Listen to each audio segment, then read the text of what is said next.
Olá! Você sabia que as primeiras fábricas começaram a surgir no século XVIII? Desde então, ocorreram muitos avanços técnicos e tecnológicos que, aliados ao crescimento populacional e às mudanças nos padrões de vida e de consumo da sociedade, modificaram profundamente a forma como as mercadorias são produzidas. Neste vídeo, vamos conhecer as principais mudanças que ocorreram no mundo a partir do surgimento das indústrias.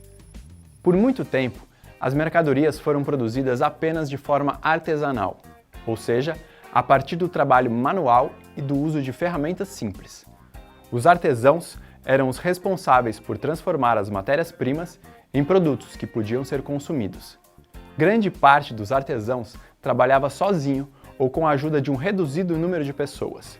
A partir dos séculos XVI e XVII, o comércio mundial ganhou forte impulso e foi preciso aumentar a oferta de mercadorias. Para atender a essa demanda, as antigas oficinas de artesanato passaram a adotar técnicas que tinham a finalidade de produzir mais em um tempo menor.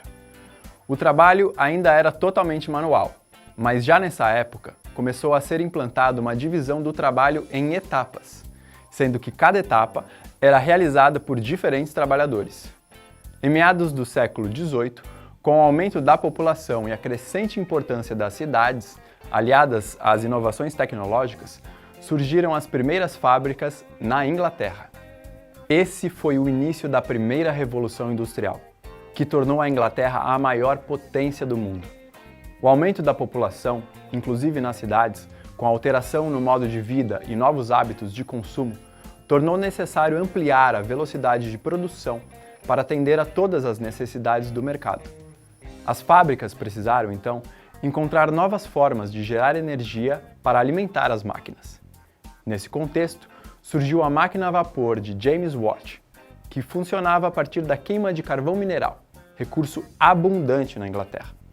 O uso de carvão também facilitou o processo de fundição de metais e aumentou a velocidade dos transportes, que passaram a empregar esse tipo de energia.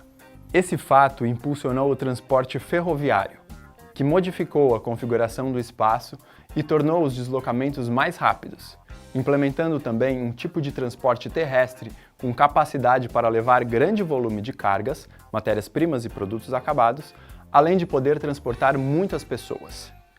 É importante notar que a Revolução Industrial não se resumiu à redução na utilização das técnicas artesanais e ao emprego de máquinas.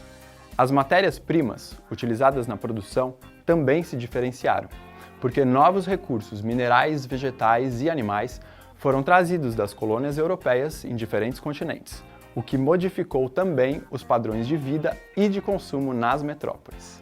Na segunda metade do século XIX, outros países começaram a desenvolver atividades industriais, a exemplo da Inglaterra, e outras modificações na produção passaram a ocorrer também. Assim teve início a Segunda Revolução Industrial, que durou até a primeira metade do século XX. Seus maiores representantes foram os Estados Unidos, a França, a Alemanha, a Itália, a Bélgica, a Holanda e o Japão. Nessa época, a sociedade urbano-industrial se desenvolvia cada vez mais, com o uso de novas fontes de energia, especialmente o petróleo. Houve nova expansão das ferrovias, ampliação na produção de aço e a invenção da eletricidade e do motor a explosão, que permitiu o surgimento de novos meios de comunicação, como o telégrafo e o telefone. Cada vez mais pessoas passaram a viver em cidades, ambientes que possuíam padrões de consumo diferentes dos do campo.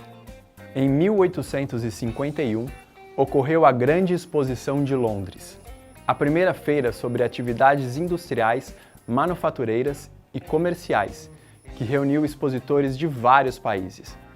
Foi uma celebração inédita das inovações tecnológicas da época e atraiu milhões de visitantes. A evolução industrial e tecnológica foi um fato que modificou significativamente as relações de produção e consumo no mundo, tornando-se fator determinante para a economia. Em nossa história mais recente, podemos considerar que após o fim da Segunda Guerra Mundial, em 1945, países em desenvolvimento começaram a incorporar características de sociedades urbano-industriais, como é o caso do Brasil. A circulação cada vez mais rápida de mercadorias e de informações contribuiu para a expansão do comércio e do sistema financeiro mundial.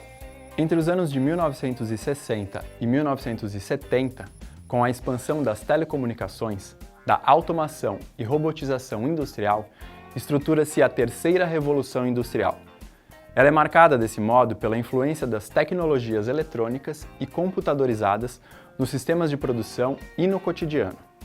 Os meios de comunicação em massa, os satélites, a internet e os aviões, por exemplo, aumentaram a integração econômica e informacional de regiões e países, e também a velocidade dos deslocamentos.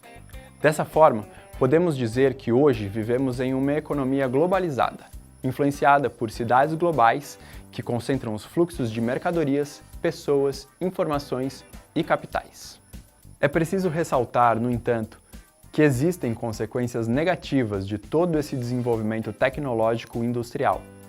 Uma delas é o desemprego estrutural, que acontece em setores como a indústria, a agropecuária e os serviços, porque a realização de muitas tarefas já não exige mais a mão de obra humana, que foi substituída por máquinas, tornando algumas profissões completamente obsoletas.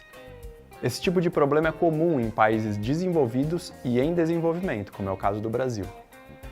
Em contrapartida, o surgimento de novas áreas de trabalho ligadas à tecnologia, como informática, tem proporcionado o surgimento de muitas profissões. Espero que vocês tenham aprendido mais sobre as revoluções industriais e como elas mudaram o mundo. Até mais!